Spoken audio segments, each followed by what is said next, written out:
This isn't where you're supposed to be when they're about to start a fight. But it's exactly where I found myself, in Union County with firefighters from Fairview and Mint Hill. They were training. It's a really strange environment to be in. I couldn't go in without the right gear. This goes... Yep, just like that. It's kind of, it'll fall into place in a second. It was this mask. It's going to get really tight, okay? Yeah. To help me breathe inside that smoky room that took the most getting used to. Put my hand over your mouth and you try to breathe in. If you can't breathe in, you got to seal, but if you feel air, we got to tighten it up, okay? Try to breathe in. Yeah. Okay, that's good then. It was that feeling of claustrophobia, and I had to learn to breathe with the respirator. But it would be so important. There's no way that we can come in here without it. Remember, this was a training exercise, but it felt like the real thing. That's me with my back to you. And here's my point of view from a GoPro camera that was strapped to my helmet. The fire was really close. Oh my God. The smoke was so thick and debris was falling onto my head. But I could see and I could breathe because I was wearing the Scott Air Pack, manufactured in Monroe. We're not making gumballs. We're building life-saving equipment. And every time you touch something, you got to think, okay, that could be me, my family member. There's someone I care deeply about that's putting this on their back and depending on it to get them home every day like they went to work. Every mask that comes off the line here is checked and rechecked. Attention to detail, paramount. He'll personally breathe down that air pack and make sure that the firefighter's not the first one that actually uses it. The masks go to departments all over the country, all over the world. With each improvement in technology, the packs get lighter, making it easier for firefighters to carry them. The Charlotte Fire Department just purchased 300 of the most up-to-date models. Obviously, over the years, we've introduced more and more electronics to identify where the firefighter is, where there might be a downed firefighter to help others find them. We have systems that help them identify and track both from audible signals but also from radio signals that say, here's someone that needs assistance. While the professionals knocked down the flames, we crawled our way out of that training fire. You're good. It was almost like you're not even in a smoky room with that on because it was really, really thick smoke, really kind of scary. And it was like I was just breathing normal air. Giving me a new appreciation for this company right in our own backyard, and a renewed one for the men and women who do this every day. Kristen, Miranda, WBTV, on your side.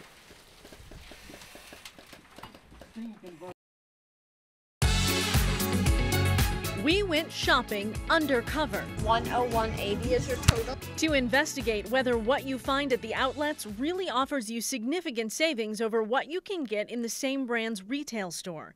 And what we learned may surprise you. While the discounts are deep. They have different items than we do. Wait, say that again? We completely have different, they gave us a completely different line. That's the word from The Gap, and fashion experts will tell you Guess, Ann Taylor, Coach, Banana Republic, countless other retailers do the same. Think if you wait long enough, that thing you love in the retail store will end up in the outlet? Think again. They think it's the exact same product that's coming from the store in the retail going to the outlet. They do not know the difference. We bought a white top and jeans at the Gap in the Arboretum in South Charlotte. Oh, those are cute. Yeah. And a similar set at the outlet in Concord Mills, and then brought them to the Art Institute of Charlotte. They got different price points for a different target market. Where fashion professor Elise McClenningham had a look. You can tell immediately just from the bag where a product comes from. So they've spent more on this bag? Correct, most definitely, a whole lot more. The lesson, a different line, likely means a different level of quality. You may pay more in the retail store, but McClenningham says you'll get more for your money. Oh, look at this extra little hoop here. Look at that button. Another one. You don't see all those extra detailing. It was most evident in the jeans, both the 1969 brand. Look at the coloring and the stitching here. I mean, just the screen printing and how light it is here. Things our untrained eyes may never see. And those details may not even matter to you. We did save $40 in the outlet over the retail store price of a similar outfit.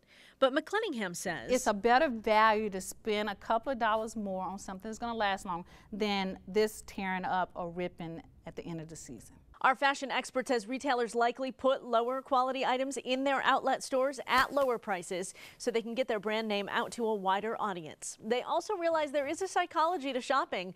If we feel like we're getting a deal, we are more likely to spend. Whether it's a retail or an outlet store, the money still goes into the pockets of that same business. Kristen, Miranda, WBTV, on your side. The toys range from smart to silly, popular new characters to old school and simple. Toys R Us let us borrow nearly a dozen of the toys expected to be the big sellers this holiday season. And we brought in a small army of experts from the YMCA in Noda. They are exactly the right age. 5, but I'm almost 6. You're almost 6. How old are you? 8. They have the right credentials. Do you guys like toys? Yes! And they know how to work the system. When you see a commercial for a toy on TV that you really, really want, what do? I go tell my parents and I say, can I get this toy? So we didn't waste another second. Ready, set, go. We gave them about 30 minutes to just play. Did you know he did that? Do it again. Pull hard. And we watched to see which toys they gravitated toward, which took a minute to figure out, That was weird. Want to try it one more time? and to which they gave the most attention. We're gonna put a door in our house. Ooh, I like this. It hurts my ears. You have any more of this mask? Hello, bird. Then we sat down to talk about it. When you can play all together like that, is that kind of nice? Yeah. It didn't take long at all to realize that while it's hard to force any kid to pick just one, My favorite was the Ninja Turtle, the birds, and the Legos. The Ninja Turtle, and the the sand. And the sand. So you had 4 favorites. when it comes down to it, Of those 4 favorites, which was the most favorite? it's the tried and true toys. Legos. Legos. Legos. Would they be like the winner? Yeah. that come out on top in the end. Kristen, Miranda, WBTV, on your side. We are following breaking news right now. Sky 3 live over the scene of a crash in Union County. This was 17-year-old Kaylee Miller's car, surrounded by rescue crews just a few weeks ago. Kaylee was driving when she crashed along a rural road in Mineral Springs. I was pinned in, the car was turned on its side, and it took them over an hour to get me out. She only knows that because rescue workers told her. She doesn't remember a thing. But see what's in that firefighter's hand? The jaws of life. It helped save her, and it's made by the Hearst Company in Cleveland County. We found it right here on Rescue 3 of the Charlotte Fire Department. All these different things we can use to take the car away from the person. You want that person to be as still as possible. Yes. Okay. Once I got into the right protective gear, CFD gave me a shot at operating this life-saving tool. This is battery-powered, the newest version. No hydraulic hoses providing the power from the truck. This allows firefighters to perform rescues in tricky spaces and far away from their trucks. It has the same type of battery, a lithium-ion, as your drill at home, though this has a lot more juice. I was very tentative. I was like, there's no way. I know how every time I go to grab my drill, it's dead or it has a low battery life. Right. So I was very worried. But not anymore. They've been tested and used time and again. The battery lasts, they say. And that can cut through some serious... This can cut through serious metal. I haven't found any metal yet that it won't cut through. Here's why that is significant. We were invited onto the manufacturing floor in Shelby where these life-saving tools are made. While there is some automation in this place, there's a lot of hands-on, real people making these There tools. is. It's a very manual process. Engineers here work to stay ahead of technology. The steel keeps getting stronger and stronger and stronger.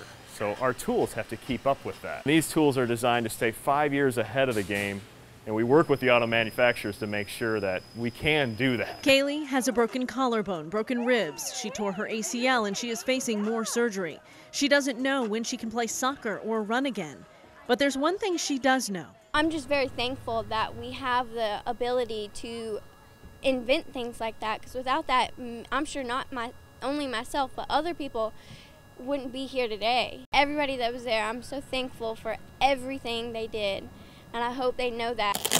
Kristen, Miranda, WBTV, on your side.